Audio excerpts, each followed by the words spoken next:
This F30 340i came in completely stock. By the end of today, it's never going to sound or stop the same way again. M3 Big Brakes, Valvetronic Exhaust. And trust me, you are not ready for what this B58 sounds like when we open it up. So you're telling me we can make a BMW 340i feel like a M3 for a fraction of the price?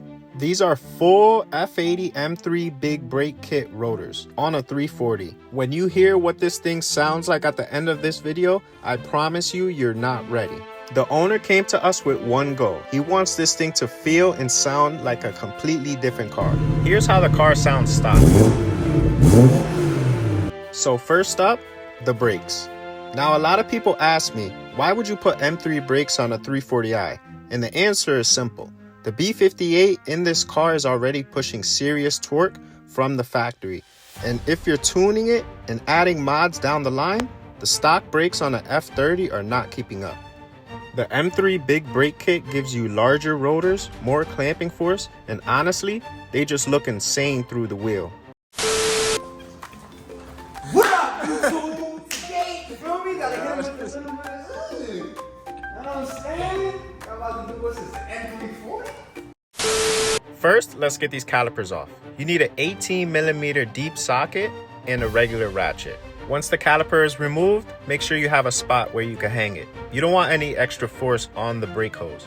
To remove the rotor, you need a 7mm Allen, something like this. These rotor bolts are notorious for stripping, so I took a T45 and smacked it in there. Let's get this bolt out. The size difference from the stock 340i brake rotors and the F80 brake rotors is a huge difference. If you guys are enjoying the content, make sure to hit that sub button and make sure to turn on post notifications. On this stock F30 caliper, there is a 14mm brake hose that needs to be removed. This is very controversial, but I use these pliers to pinch the brake hose line just so the brake fluid doesn't leak everywhere all over the floor.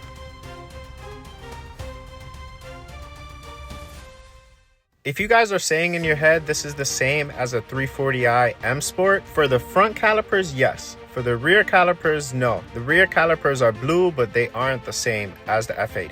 Let's remove this brake hose now. I'll give you guys a little tip if you're trying to do this at home. When you loosen the 14mm brake hose, spin the caliper, not the hose. Now it's time to put these bad boys on. To me, it's crazy that pretty much everything brake-wise from the F80 M3 bolts right up. Now from here, everything is pretty much in reverse. Make sure to spin the caliper and install like you're installing the stock F30 caliper. Twisting that 6 in his face, twisting that R in his face like Styles and P, twisting the M and the O and the B, twisting. Okay, this conversion is almost done, but I still have to do the Hawk brakes. On M cars, you need a skinny punch to get the two rods out to remove the brakes. This is what I use. When using the skinny punch, make sure to be careful. If the punch slips, it will scratch the paint off the M calipers. In between both brake pads, there is a clip. I usually hold it back and then I wiggle the rod out.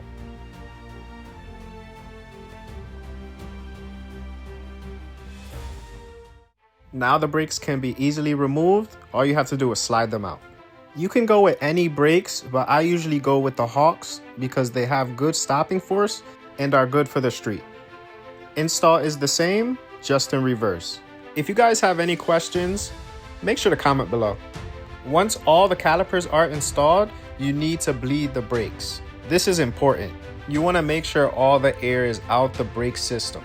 On M-style calipers, there are two brake bleeder valves. I just want to make sure you guys see this because you have to bleed both sides of the caliper.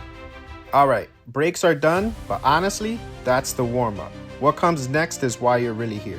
Oh, and one more thing, don't forget the brake wear sensors. Okay, the Valvetronic exhaust. If you've never heard one of these on a B58 340i, you are not prepared. The B58 already has one of the best exhaust notes of any BMW inline 6, but stock is completely muffled.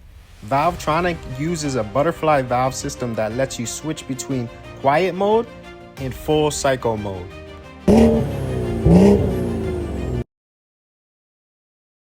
Now it's time to take some measurements and cut the exhaust.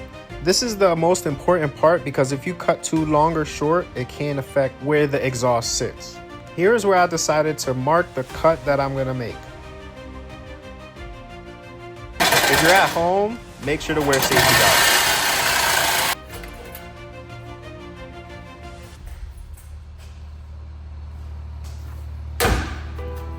What holds up this muffler is two 13mm bolts, one on the left side and one on the right side.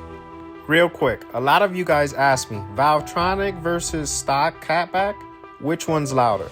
I'm going to answer that at the end of this video with a full sound comparison. Trust me, you want to hear it. Don't forget to swap over the two exhaust hangers. Now it's mock-up time.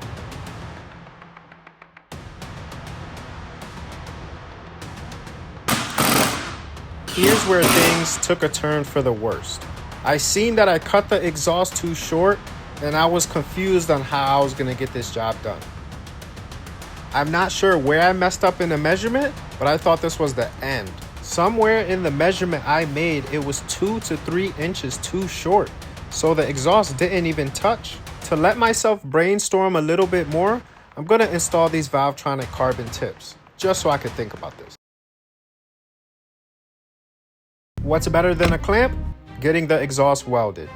So let's recap real quick. This stock F30 340i went from having a stock F30 brake kit to a F80 M3 Big Brake kit, with also removing the stock exhaust to a Valvetronic exhaust with carbon tips, don't forget. Here's the before. Here's the after. You can definitely tell the difference. Guys, this is exactly why I love this job. We took a completely stock F30 340i, gave it M3 stopping power, and a sound that'll make every BMW owner on the road turn their head. And we did it without touching the beef.